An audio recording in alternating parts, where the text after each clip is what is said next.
Donc j'ai mis un nouveau panneau pour que l'huissier de, comment on appelle encore cette entreprise, AquaTP, puisse filmer, photographier, voilà. Donc je souhaiterais que cet huissier photographie ce panneau. L'étude d'impact, elle est où pour les travaux de plus de 2 800 000 €. En effet, lorsqu'il y a eu l'enquête publique, le commissaire enquêteur a déclaré que pour le montant des travaux, donc je crois qu'il était à peu près à 800 000 €, un truc de ce genre, lors de l'enquête publique, et bien qu'on n'a pas besoin d'étude d'impact. Et lorsqu'on voit le panneau qui se trouve à l'entrée à Durand, plus haut là-bas, vous allez voir le panneau, je vais vous envoyer la photo, et bien vous allez voir que les travaux font plus de 2 800 000 €. Donc pour un montant de 2 800 000 €, la Sopamar demande où est l'étude d'impact. L'étude d'impact, c'est-à-dire que les travaux qui seront faits sur le site de Cœur-Bouliki jusqu'à Durand ont de fortes chances de modifier et de perturber l'écosystème de ce site. Donc voici pourquoi il faut une étude d'impact avant tout travaux. Par exemple, ce gué-là, pour qu'il puisse y avoir une continuité écologique, c'est-à-dire pour ne pas couper la vie de la faune et de la flore de cette rivière, il faut respecter la continuité écologique. Donc comment vont-ils faire pour respecter la continuité écologique lorsqu'ils voudront faire des travaux ici? Vous pouvez voir déjà les deux panneaux, les deux poteaux qui sont là avec le câble électrique. Ça, ils vont le retirer. Ils vont le retirer. Le ministre a dit faut que ça dégage. Parce qu'effectivement, c'était totalement illégal. Donc, ils ont dépensé des sous, de l'argent pour pouvoir mettre ces panneaux-là. En fait, ces poteaux-là. Tiens, le camion retourne. Pour mettre ces poteaux-là. Et puis, en finale, qu'est-ce qui se passe? Eh bien, ils vont devoir les retirer. Donc, c'est encore l'argent du contribuable qui va payer cela. Voilà. Donc, je vous montre le camion qui passe. Je suis sûre qu'il n'y a rien dedans, en fait. C'était juste une mise en scène. Voilà. Tout ça, c'était une mise en scène parce qu'ils ont fait venir l'huissier. Ils ont fait venir l'huissier et juste avant que l'huissier arrive en voiture, eh ben, le chauffeur de camion est arrivé avec son camion. Voilà. Et puis donc le responsable de AquaTP, il vient vers nous avec l'huissier, il nous présente l'huissier et puis il nous dit que l'huissier est venu constater les entraves à la circulation. Or, je leur ai dit, est-ce que vous voyez qu'il y a une entrave à la circulation? Donc lorsque l'huissier est arrivé, c'était comme ça. Bon, on avait du monde de part et d'autre du chemin, mais il n'y avait aucune entrave à la circulation. Vous voyez nos panneaux, nos affichages, ils sont bien rangés. Voilà. Qui n'entrave pas la circulation. Vous avez pu voir le camion passer tranquillement sans gêne. Voilà, donc c'est une mise en scène pour condamner la Sopamar. Ce que nous disons à Odyssey quand même, qui est responsable de la distribution en eau des Martiniquais pour les Martiniquais, voilà. Alors Odyssey, pour résoudre le problème de des coupures d'eau, il faut simplement réparer le réseau des canalisations, tout simplement.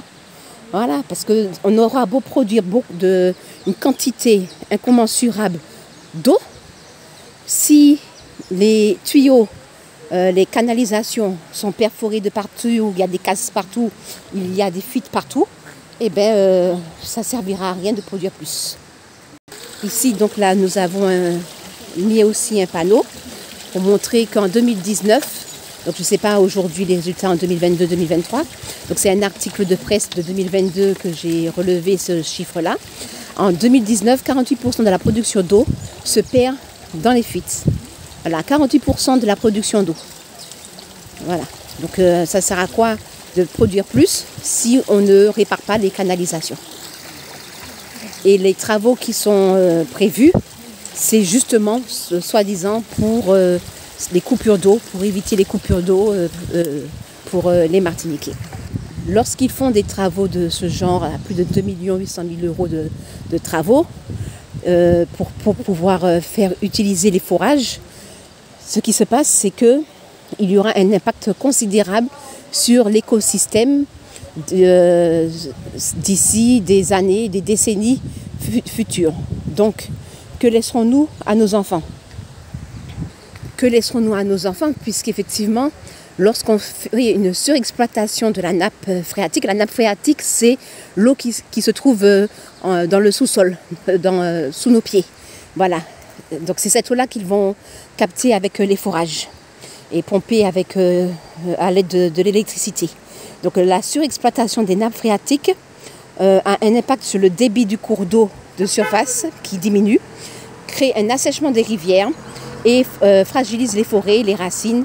Notre écosystème est en danger. Il faut regarder tout ce qui se passe dans le monde entier. Vous allez regarder sur tous vos Google, votre ami, Firefox, tous ces trucs-là. Vous tapez forage d'eau, vous écrivez forage d'eau, affaissement du sol, voilà, et vous allez voir ce qu'il en est en Californie, ce qu'il en est au Burkina Faso, et un peu partout dans le monde. Vous allez voir, vous allez regarder vous-même quel impact qu'il y aura. Ça crée aussi des inondations, des fissures dans le sol, des fissures aussi dans les habitations, voilà.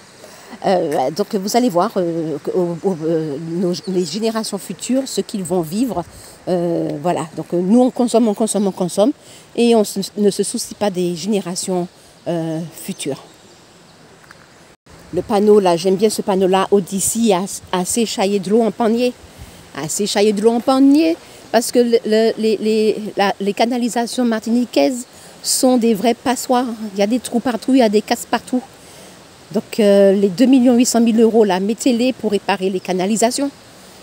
Là, vous aurez des résultats positifs, voilà, pour les Martiniquais. Et ne pas gâcher la ressource pour nos enfants. Voilà, ici, l'exploitation des forages, l'affaissement du sol. En France, lorsque vous allez faire votre recherche, vous allez voir qu'il y a j'ai oublié le nom de ce métier-là, des personnes qui s'occupent des forêts. Eh bien, ils sont en train de protéger une forêt contre des forages qu'ils veulent faire en plein cœur de cette forêt-là. Voilà, et puis ils expliquent l'impact qu'il y aura de ces forages, de l'exploitation de ces forages dans le temps sur la forêt. Et bien sûr, notre humanité n'est pas négociable avec les couleurs du drapeau martiniquais. Voilà, rouge, vert, noir. Voilà. Ah oui, donc on va voir ça aussi. Avoir eau ferrugineuse dans la rivière depuis le dernier forage. Donc il y a 4 forages. 4 forages, et depuis le dernier forage, eh bien, je vais vous montrer tout simplement sur place. Avant de montrer la rivière avec l'eau qui est la couleur rouille, en fait, voilà, ici, là, en mars-avril 2023, donc on avait vu et on a montré aussi sur le Facebook de la Sopamar qu'il y avait une matoutou-falaise. Effectivement, dans toute cette zone-là, il y a des matoutou-falaises. Donc pour que vous puissiez venir voir les forages, on sera là toute la semaine, hein. Donc vous allez passer ce barrage-là. Voilà, vous pouvez passer par le pont là-haut ou marcher dans l'eau si vous avez comme moi des plastiques. Là, ils avaient fait des travaux en pleine rivière. Voilà. Voilà, donc les forages se trouvent un peu plus haut. On va aller les voir ici. Et regardez la couleur de l'eau là. Donc c'est ce que je montre, la remontée voilà, de ce minéral, de cette substance, voilà, couleur rouille. Donc lorsque vous venez à Cœur-Bouliki, vous pouvez, vous allez voir, hein, vous irez voir de vos propres yeux, voilà, regardez.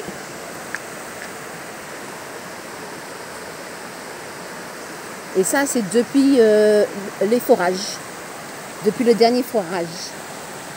Leur forage hasardeux, au petit bonheur la chance.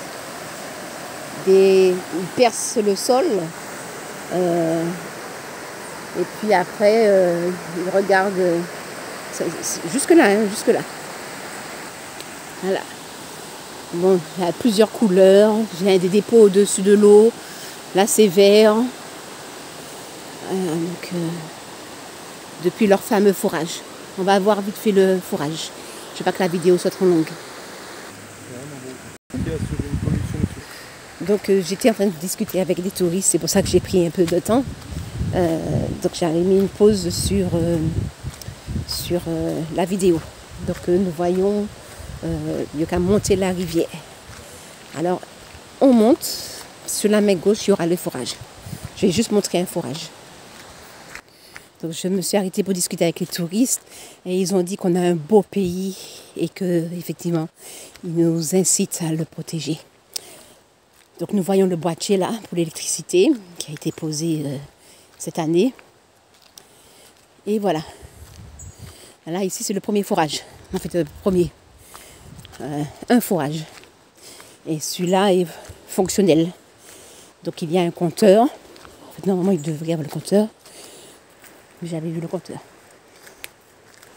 Pour savoir quelle quantité d'eau qui capte du fond. Voilà. Donc ça, c'est un forage. Donc il y a un trou qui perce le sol, la nappe phréatique. Et puis donc là, ça fait remonter avec la pompe, l'électricité pour faire alimenter la pompe en électricité, pour faire remonter l'eau et la faire passer dans ce tuyau-là. Voilà. Et je vous montre ici, ça a été fait, ce forage-là a été fait récemment. Et lorsqu'ils ont fait ce forage-là, eh bien, c'est là que, quelques temps après, on a vu que l'eau est devenue couleur rouille. La rivière est juste là. Donc voilà. Et donc, ils ont finalement scellé. Ils n'utilisent pas celui-là parce qu'effectivement, ça crée des dégâts. Alors, le tuyau, voilà, il passe. Il passe là. On voit avec... bon, là, il y a les herbes, on n'arrive pas à voir. Donc, ce tuyau-là, il monte jusqu'au deuxième forage. J'ai dit que j'allais pas montrer, j'allais montrer que le premier. Je suis déjà en train de monter pour le deuxième. Voilà. Donc, ici, on voit le tuyau qui sort du premier forage qu'on a vu à l'instant là. Et puis, le câble rouge, là, c'est pour l'électricité. Donc ici, en 2020, il y avait un groupe électrogène qui servait à l'alimentation de l'électricité.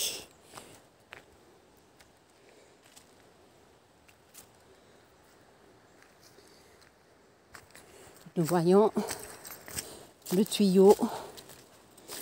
Voilà le câblage. Le bleu, noir, c'est pour l'eau. Le rouge, c'est pour l'électricité. Là, nous arrivons au deuxième, en fait au troisième et quatrième forage. L'usine de désensablement. Ici, là, on voit bien on verra bien le compteur. Voilà. Donc, comme le premier, c'est exactement la même chose. Mais ici, on voit le compteur. Donc, en 2020, ils avaient mis en fonction. Il y a du monde qui est dans la rivière. On va les laisser dans leur intimité. Et celui-là, il était trop près de la rivière. Il a été aussi scellé. Et ils ont stoppé, ils ne font pas usage. Donc, un forage, deux forages, plus bas en rouge, le troisième qu'ils ont scellé aussi. Et puis le quatrième qui sera en fonction aussi. Donc 4 forages. On va montrer dans l'usine de désensablement. Alors vous voyez là le tuyau. Alors maintenant on aura 2 tuyaux. Celui du premier forage et le deuxième forage. Plus le câble rouge. Voilà. Ok. Donc les deux. Alors les 2 forages sont raccordés à cette usine-là. Voilà, on sort de là. Hein. Les 2 tuyaux. 1, 2. Le câble rouge. Et voici, on dit zone interdite, baignade interdite, des sableurs de Durand. Le pont de Singe, et puis là, vous traversez le pont et vous avez une randonnée. Et vous avez la rivière. Voilà. Périmètre de protection immédiat du captage d'eau de Rivière-Blanche-Bouliki, destiné à la consommation humaine. Et là, je vous montre, vous voyez les deux tuyaux qui sont là. Ce sont les tuyaux qui sortent des deux forages, ainsi que le câble rouge que nous voyons là, et qui sont déversés, les eaux sont déversées directement dans le bassin. Et ce bassin-là, c'est le bassin qui récupère l'eau qui est captée de la rivière un peu plus haut là-haut. Voilà. Donc, les forages en 2020 envoyaient l'eau dans ce bac, et ce bac-là est déjà raccordé à 3 km de là à l'usine de Durand, plus haut. Voilà. Donc l'ONF, Conseil Général, c'est la CTM. Donc ici, pour accéder à la grille de captage d'eau en surface, c'est par là qu'on passe. Bon, je regarde si je passe ou pas pour vous montrer, je vais voir. Ça dépend si c'est trop. Moi, je n'ai pas les chaussures adéquates, hein. Bon, on verra. Je suis presque arrivée, il y a les barbelés. C'est normal pour pas qu'on passe, hein, pour pas souiller l'eau du bassin. Il y a de l'eau qui circule là. Bon, l'eau est déviée apparemment, je sais pas bon. Voilà, on entend l'eau de la rivière qui coule. Et là, on est dans l'usine de captage d'eau en surface. Ah oui, le trop-plein, il est déversé pour retourner dans la rivière.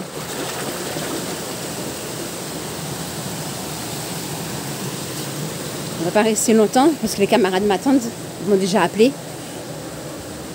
Voilà, donc ici, cette eau-là, personne n'a le droit de se baigner là parce que c'est l'eau qu'on utilise pour boire la consommation humaine. Donc une partie de l'eau passe dans la grille qui est là. Voilà. Donc l'eau, elle passe là. Elle rentre dans ce bassin. Elle rentre dans ce bassin. Et puis, elle va à l'usine de Durand.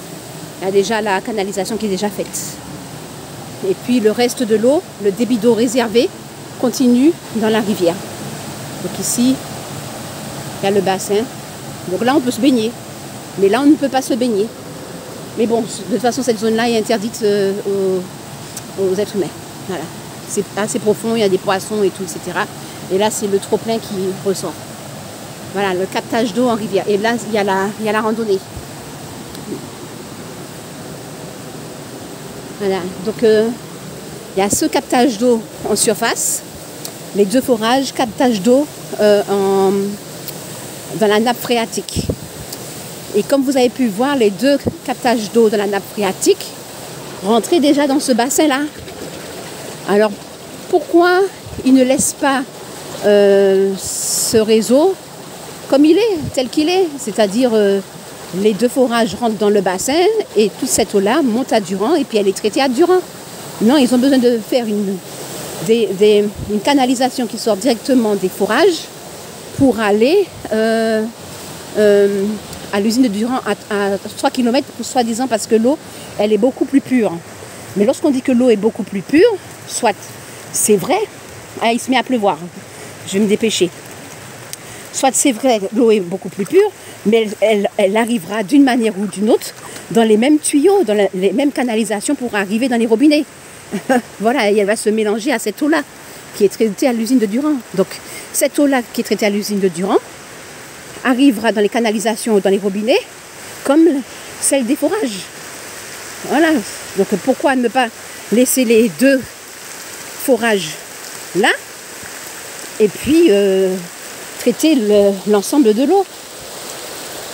Donc voilà. Et en faire usage uniquement en cas où il y a le carême, les forages. Ou en cas où s'il y a une éruption volcanique, comme il y a de la cendre, et bien que à ce moment-là, bon, ben qu'on utilise ce forage-là. Mais qu'il soit utilisé exceptionnellement. Bon, j'arrête de filmer parce qu'il pleut. J'ai pas envie d'abîmer mon matériel. Ok, j'espère que vous avez compris. Donc venez avec la Sopana pour nous soutenir, pour protéger Cœur Bouliky.